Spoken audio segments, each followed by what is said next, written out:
Hi all, once a future gamer here, and today we're answering the question that you've probably never thought to ask about a Pokemon that you probably forgot existed. Today we answer the question, can you beat Pokemon Pearl with just a single Glameow? I always think it looks like a dark type, but it is in fact pure vanilla normal. Now, about this spring-tailed cat, it is a bit of a mixed bag. Looking at the base stat total, the speed is really good, the physical attack is about passable for a first form Pokemon, but everything else is low, especially the special defence. 310 base stat total puts it on a par with the starters from Hoenn and Galar, as well as Ghastly, Abra and Doduo. Now, looking at the move set, there's one or two okay moves in there, like Slash and Fake Out, which will be useful, but mainly there's a lot of TMs that we can possibly get some use out of, including Dig, Return, Aerial Ace, Shadow Claw, U-Turn and Iron Tail on the physical side, while there's Electric and Water type options on the special side in Thunderbolt and Water Pulse. Plenty of options here. One concern I would have looking forward is that there doesn't appear to be a solid way of dealing with Cynthia's Garchomp at the end, not learning any Ice or Dragon type moves, so that could be an issue. I am going to avoid Assist because in theory I could put some powerful physical moves on other Pokemon, have them in my party and use them by proxy. I'm not going to do that. I predict early game will be tricky because of the Rock Gym. I'll probably have to level Glameow till we get the Feint Attack at level 17, which isn't great, but at least it'll be neutral damage against the gym. With Steel and Fighting type gyms out there, I can see some problems later too, but we'll see. Late game might be brutal against the Elite Four and the Champion, but again, we'll see. So just to go through the rules then, I can only use Glameow in combat. If there are any mandatory double battles, I will fling Pokeballs at the enemy when it's the turn of the second Pokemon to avoid gaining an advantage. I can't use any items in battle outside of Pokeballs, but held items are okay. I can capture Pokemon to use them for HM moves, but they won't be permitted to throw an attack. Other than using the Universal Pokemon Randomizer to take Glameow at the start, no glitches or exploits. If you enjoy this and want to see me make more content in this mode, then like, comment and subscribe. We name ourselves OJ and call our rival Rod. Don't ask me why, I thought it'd be funny. Using the Universal Pokemon Randomizer, I replaced Earthquake with Glameow to ensure that the rival has Chimchar, giving an Infernape at later date, which will likely be the hardest option. We make our way to the lake where we're attacked by Starly. Well, our mum did warn us to follow the advice of Jurassic Park and stay out of the long grass. Still, we fend them off and we look at our Glameow. She knows the move Fake Out and Scratch, as well as having a mild nature, which means more special attack and less defence. At first it doesn't look ideal, but Glameow can learn a lot of special moves and the defence wasn't going to be fantastic anyway. It could be a problem late game though if I'm getting smacked with super effective hits. We will see. We make our way to San Gemtown's hook up with Dawn and Professor Rowan, and he generously gives us the Glameow. We nickname her Top Cat. With that out of the way, I go back to tell my mum I'm going on a journey, and Rod's mother gives me a package to deliver to him. I make my way to Jubilife City and find Rod lurking in the school. I give him the package, he gives me a town map, and then runs off. After that I have to track down 3 clowns and get in a cutting edge Apple Watch knockoff. I head east out of Jubilife and run into Rod again, and just like that I'm having my first rival battle. Rod sends out Starly, Top Cat hits it with Fake Out and then proceeds to scratch it until it faints. It's rare that birds come off best when fighting cats. Monkeys versus cats, however, can be a very different proposition, and Rod sends out his Chimchar, who gets scratched repeatedly too. If he used a move other than Leah, it could have been a different proposition, but that's not the case, and the Fire Monkey goes down without landing a hit in anger. Onward we go, fighting more trainers until we reach the Auburn Gate. In Auburn Gate, a hiker gives us the HM for Rock Smash, and also Top Cat learns Hypnosis at level 13, which isn't accurate but could be useful in a pinch, especially in the upcoming gym and battles. I could go to the gym now, but fighting a random Geodude north of town, I realise I'm not ready until I get Feint Attack, which does hit for neutral damage. That's when I'll make my first try at Rock, come level 17. While grinding, I get curious and teach Top Cat's hidden power to see what sort she has. After a bit of trial and error, I discover that she has the Psychic type, which will come in handy later, especially considering her only weakness. I tackle Rourke at level 18, he starts with Geodude, Top Cat unleashes Hypnosis, a pair of hidden powers nearly knock out Geodude, but Rourke uses a potion. More hidden powers take down Geodude, who doesn't wake up and falls without landing a hit. Next up is Onix, who is also hypnotised and is falling asleep, and Top Cat continues to hammer away with hidden power. Again, Rourke uses another potion to save Onix from falling, Top Cat gets a Rock Snake into knockout range, and then Onix wakes up and uses Screech. That could be devastating for the next fight, as Onix goes down, in comes Cranidos. Top Cat goes for Hypnosis and misses, Cranidos lands a Leer, next Hypnosis hits and Top Cat mixes it up, going for Feint Attack, which hits for about a third of the dinosaur's health. Still asleep and she goes for Hidden Power, that puts her down by another third. A final hidden power knocks Cranidos out. We've got the first badge on the first attempt. I doubt they'll all be that simple. Next, we end up at the Windworks in a fight with Commander Mars of Team Galactic. Unfortunately, although Top Cat two-shots her Zubat, she's hit with Toxic in between moves, which is going to be a problem. She sends out Perugly. Glameow's evolved form next, and it's a race against time. Top Cat lands Hypnosis, followed by Feint Attack and 2 hidden powers, one of which crits. However, Perugly heals with a berry, wakes up and with Top Cat weakened by poison, knocks her out with Feint Attack. I grind up to level 22, put a Peachy Berry on Top Cat since the poison was what beat us before. But wouldn't you know it, this time Zubat goes for Bite instead, doing minimal damage. Again, it's a 2-shot with hidden power. When the Perugly comes out, Top Cat nails her evolved form with Hypnosis and starts to lay into it with hidden power and scratch attacks. When Perugly wakes up, she puts it back to sleep, and even with Perugly healing with the berry, even if after it lands a Feint Attack, Top Cat comes off victorious. Next, Eterna City, I take on Gardenia at level 30 and it goes disastrous first time. Top Cat puts Cherubi to sleep and lands a Feint Attack to put it in KO range. However, it wakes and lands Leech Seed, which pretty much ends the challenge right there. Once Cherubi goes down, Turtwig comes out and the two trade blows, Hidden Power and Feint Attack versus Reflect, Withdraw and Grass Knot attacks. Ultimately, Top Cat goes down to Leech Seed damage. That was unfortunate. Let's try this again and see if we can have more fortune. I figured this might be tricky. On the second attempt, Cherubi stays asleep after Hypnosis and ends up getting 2-hitted. The same for Turtwig. And though the Roserade is then healed twice throughout the held Citrus Berry and a later Super Potion, Top Cat keeps hammering away at it with Psychic type Hidden Power and Hypnosis to claim the victory. Sleep Log is prevalent here. The one magical leaf that Roserade does land wipes out over half our health in a single blow. If he'd have woken up early, even once during the fight, then we'd have been in trouble. Still, it's a victory and we move on. 2 badges down for the count. Next up, I make my way to the Team Galactic building and it ends in a face-off with Commander Jupiter. Zubat goes down in one hit with Hidden Power before Skunk Tank comes out, gets hit with Hypnosis and Scratch.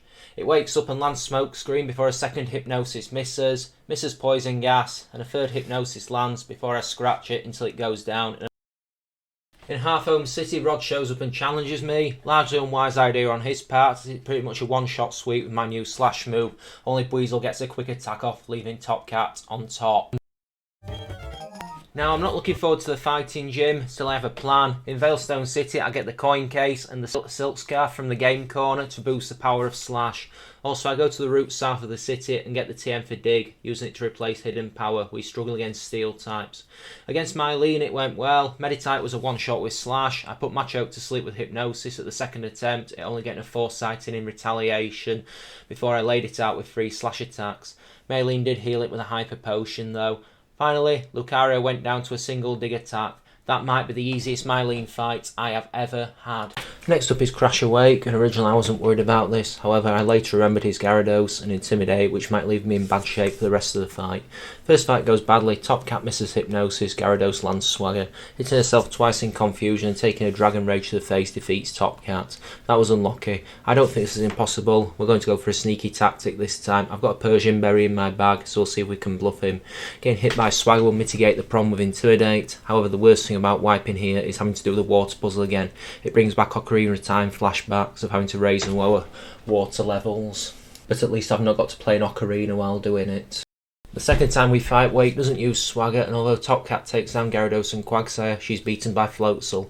Round 3, however, again no Swagger, but this time Gyarados only uses Bite and Brine before going down to 3 Slashes and a Feint Attack, meaning we're in better condition going into Quagsire, who we resort to sleep tactics against, taking it out with a series of Slash attacks.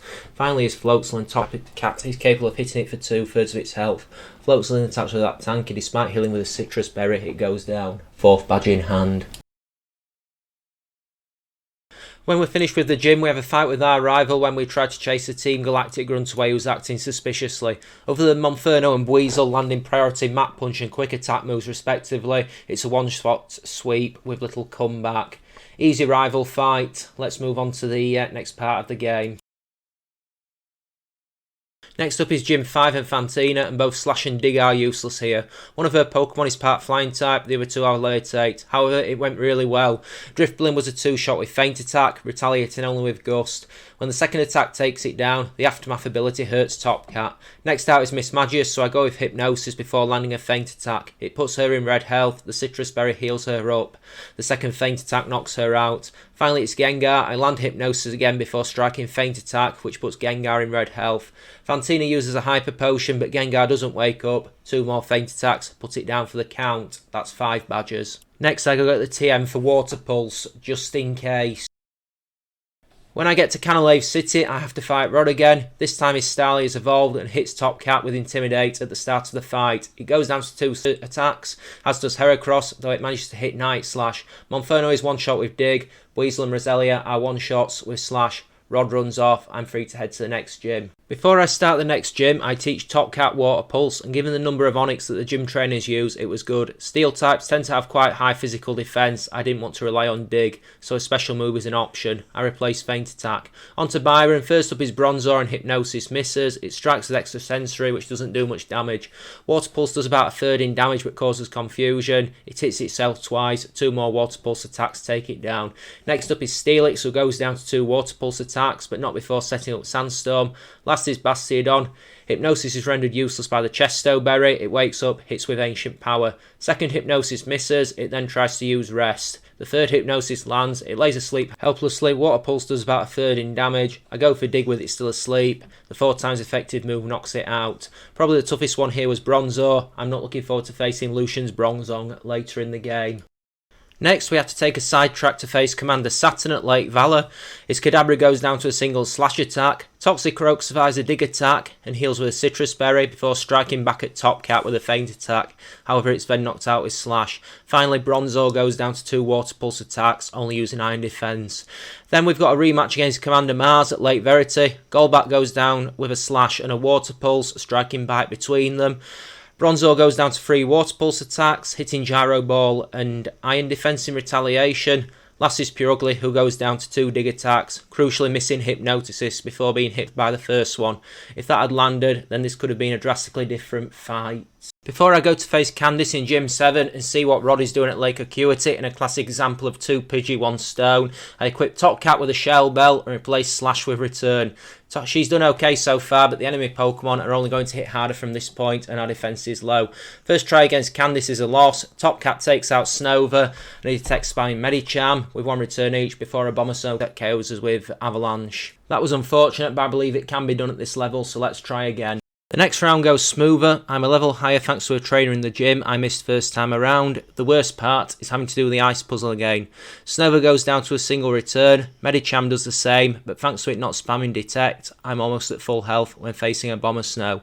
This time I use Hypnosis. She strikes it with Return while it's asleep. It wakes up and misses Grass Whistle, which is fortunate, before then being knocked out by another return. Finally it's Sneasel, who goes down to a single return. 7 badges down. In the Galactic building in Veilstone, I have the first fight with Cyrus, and it's a 1-shot sweep with return across first Murkrow, then Golbat, then Sneasel. Bet the next round isn't that straightforward. Before I can free the Lake Guardians, I've got to fight Saturn again. Kadabra goes down to return once again, Toxicroak to Dig, and then Bronzor to a pair of Water Pulse attacks. Guess I'm heading to Mount Coronet next. But hey, since this is Pearl and not Platinum, there's at least no Distortion word puzzle, so that's a relief. Before we can fight Cyrus once again, there's a double battle with Mars and Jupiter. They start with 2 Bronzor. Top Cat 3 shots Jupiter's Bronzor with 3 Water Pulse attacks, knocks out Golbat with Return and a Water Pulse, and then knocks out Skunk Tank with Dig. Onto Mars at Bronzor, who Rod's Munchlax has been chipping away at with Body Slams. It goes down to 3 Body Slams from Munchlax and a Water Pulse from Top Cat. Purugly goes down to a Dig and a Return, Golbat to a single return. Now on to Cyrus. Honchkrow is a 2-shot with Return after missing Steel Wing. Weavile goes down to a single return. Now comes Gyarados, and with the Intimidate, I can't knock it out in less than 3 returns, and it hits like a train in return with Aqua Tail, Earthquake and Ice Fang. Top Cat is quickly knocked out. Maybe I need to look at this. The issue is that our physical attack is affected, however our special isn't. And although the differences are minor, our special attack is better. With that in mind, I go off to seek an equaliser against Gyarados. I get the TM for Thunderbolt. After repeating the double battle, I go for Cyrus again, and it's easy with Thunderbolt as Honchkrow falls to it. Weavile narrowly survives a return and hits out with a Night Slash that does decent damage, but a second return knocks it out, even as it heals with a Citrus Berry. Gyarados and Crobat are both one-hit KOs with Thunderbolt, and just like that, Team Galactic is done. I guess I'll go get that final gym badge now. I fight through Sunyshore Gym until I come face to face with Volkner, the so-called electric type specialist. I say that because in Diamond and Pearl he has an Ambipom and an Octillery as well as a Luxray and a Raichu. Anyway, the battle begins. Raichu goes down to a single dig. Ambipom tanks a return, barely surviving before hitting back with Shockwave. On the second turn, Volkner uses a Hyper Potion before a second return puts it back into the red, and Top Cat finishes it off with Water Pulse. Next up is Luxray, who takes massive damage from Dig before healing with the Citrus Berry. Top Cat takes a Charge Beam before finishing it off with Return. Octillery goes down to Thunderbolt. Now onto the Pokemon League. Victory Road is straightforward enough. It's not quite as obnoxious as some of them, though I take a couple of Earthquake attacks while in there from a Torterra and a Hippowdon that come close to messing me up and making me question how ready I am for the Elite Four. I'll be at least level 80, which might seem over-leveled, but we'll see. I doubt it'll be a first try sweep. A Machamp nearly KOs me from virtually full health, and I can't really avoid getting crushed by the luckiest missed high jump kick ever from Medicham in a double battle. Yeah, the Elite Four are going to suck. First though, we've got the final fight against Rod. Staraptor is a one-shot with Thunderbolt. Heracross tanks Thunderbolt with just over half health remaining before striking back for a quarter of my health with Rock Slide. I go for Return next, it leaves him on red, he hits back with Night Slash and we finish him off with Water Pulse. Next up is Infernape, we defeat the Fire Starter with 2 Water Pulse attacks, taking an Aerial Ace in between. Then comes Floatzel, who goes down to a single Thunderbolt. Snorlax takes a critical dig to start off with before going down to 2 returns, getting off 2 crunches in retaliation. Going into Roserade, I'm in bad shape. I need to one-hit the Grass type. It survives return, hits a Poison Jab, which leaves me on 8 HP. However, bad luck kicks in. I get poisoned and faint. Not bad, but we can do better. I try a couple more times, but it's clear this can't be done at this level. First roadblock is Intimidate from Staraptor. The second problem is Heracross. It takes 3 hits to take it down, at which point it's inflicted considerable damage on me. At level 83, after grinding, I make another go. I 2-hit Heracross with Thunderbolt, which I would say is my best chance of damaging it, only for Infinite to knock me out with Flamethrower. At level 85, Heracross one-shots me from full health with Close Combat when I'm 35 levels higher. Oh dear, the same happens at level 87. I consider my options and replace Dig with Aerial Ace. Given most of the Elite Four have Pokemon that know Earthquake and there's only a few moments it might be useful, I think this is the right time. Now with Aerial Ace, I make the 7th attempt. Staraptor goes down to Thunderbolt. Heracross just survives Aerial Ace and hits back with Night Slash. Another Aerial Ace takes it down.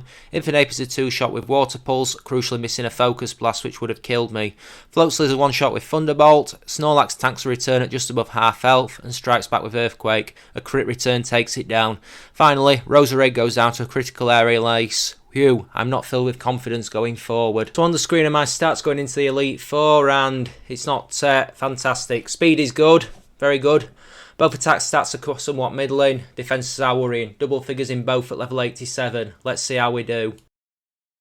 First up is Aaron. Dustox survives an Aerial Ace and strikes back with Bug Buzz. He heals, we take it down with Aerial Ace and return. Without being crippled by Intimidate, Heracross is a one-shot with Aerial Ace. Vespiquen just survives Thunderbolt before going down to return.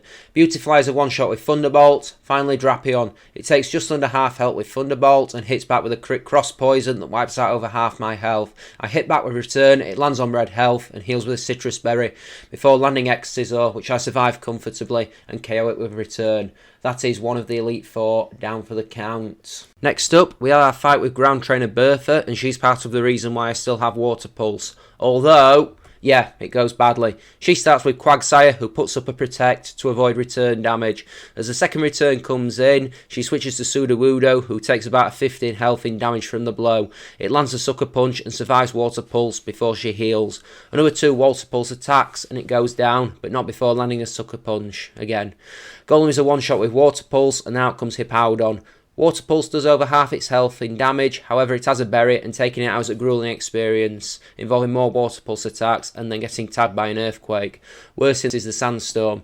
In this gen, it doesn't subside after so many turns as it does later games, which is annoying. Quagsire nearly goes down to 1 return and uses Double Team, at which point I get cocky and try to KO it with Aerial Ace. It survives, she heals and knocks me out with Dig. That one was on me. Let's put a few more levels on. We need more power. At level 90, I make another run at the Elite Four after some grinding Victory Road. Aaron is still easy, however the second attempt at Bertha, I once again get knocked out, this time by Hippowdon. I don't even get the lack of dignity in going down to Quagsire. Quite ironic that Hippowdon is tanky given the build that it has, and the Sandstorm doesn't help matters. I don't have anything that can clear weather short of teaching Top Cat Rain Dance, which I draw the line at. I grind up in Victory Road for a while, I get Top Cat to level 94, and then I decide to go for broke. I probably have to do this sooner or later, but I use the rare candies that I have to raise Top Cat to level 100. I don't think I can do anything more in terms of making her stronger, so basically it's down to luck then. Let's do this again, let's see how it goes. Top Cat's stats are on screen by the way. 89 in special defence at level 100 is atrocious, and the physical side at 103 isn't much better either. Eventually, we have more luck. On the 5th attempt, Top Cat starts with return on Quagsire, it lands on red health and retaliates with double team, before Bertha uses a full restore on the Mudfish. Another return puts it right back where it started before she withdraws it for Sudowoodo, who takes the aerial ace that would have finished it off. Water Pulse puts Sudowoodo in red health, but also confuses it. It breaks through the confusion to set up Sandstorm, though when it tries to Sucker Punch, it hits itself in confusion and goes down. Next up is Golem, who's a one-shot with Water Pulse, and then comes Hippowdon. Top Cat strikes with Water Pulse and does about 3/4 of its health in damage before it heals with a Citrus Berry and retaliates with Earthquake. Another Water Pulse puts it down. Next up is Quagsire again, who she immediately uses another full restore on. It quickly gets hit with Water Pulse and knocked out with Return. Finally is Whiscash, who narrowly survives a return, strikes back with Rock Slide and is finished off by Aerial Ace. 2 down. Next up is Flint. First up is Rapidash, who is put into red health with Water Pulse and then deals big damage with Flare Blitz, knocking itself out. Infernape is put into red health with Return and then does the same thing, knocking us both out with Flare Blitz. Not a great start then. About the best thing for me to take from Infernape is Thunder Punch, since my physical defence is better and we can't be paralysed due to the ability. I try again and this time I use Return on Rapidash, knocking it out with one hit. I use Return on Infernape to put it into red health. It heals with a Citrus Berry. Thankfully it uses Thunder Punch rather than 2 moves it gets stabbed from. Lopunny is put into red health with Return. Flint heals it, and Top Cat gets infatuated with Cute Charm. However, she breaks through twice with Aerial Ace and Return to put down Lopunny. Steelix is a one hit with a critical Water Pulse, and Drift Blim goes down to a single Thunderbolt. 3 down. The last of the Elite Four is Lucian. Mr. Mime is a one hit with Return. Medicham takes a return. He strikes back with Thunder Punch and then full restores it. I take it out with 2 Aerial Aces instead. Alakazam goes down to a critical return. For some reason, I click Aerial Ace on Girafarig rather than Return. It does just over half and it hits me with Psychic. Ow! I finish it off with Return. Finally, it's Bronzong, the one that I've been dreading. It comes out, takes about 1/4 damage from Thunderbolt and then hits a brutal Earthquake. A critical Thunderbolt drops it to about 1/4 health and it heals with a Citrus Berry before nailing me with a dangerous Gyro Ball. I really don't like facing these things after this run. The second attempt goes better, but is doomed to fail when Bronzong starts using Calm Mind, so I go for a different tactic for the third attempt, give Top Cat the Razor Claw, see if I can get a few lucky crits in. And what do you know? Mr. Mime is a one hit. Medicham goes down to a critical hit Aerial Ace. Alakazam and Girafarig both go down to Return. Bronzong takes a Thunderbolt and lands just over half health. It uses Calm Mind. I go for another Thunderbolt. Another critical hit knocks it out. And just like that, I've beaten Lucian without taking a hit. And I've only got 1 fight left. I use an Elixir and head through to face Cynthia. I am really not looking forward to this fight, I must say. And here we go against the champion. First up is Spiritomb, who takes 2 Thunderbolts and strikes back with Silverwind in between. 2 Thunderbolts puts it in red health. Cynthia heals it. Water Pulse does critical damage, it gets finished off with Thunderbolt. Lucario goes down to 2 Thunderbolts but causes massive damage with Earthquake.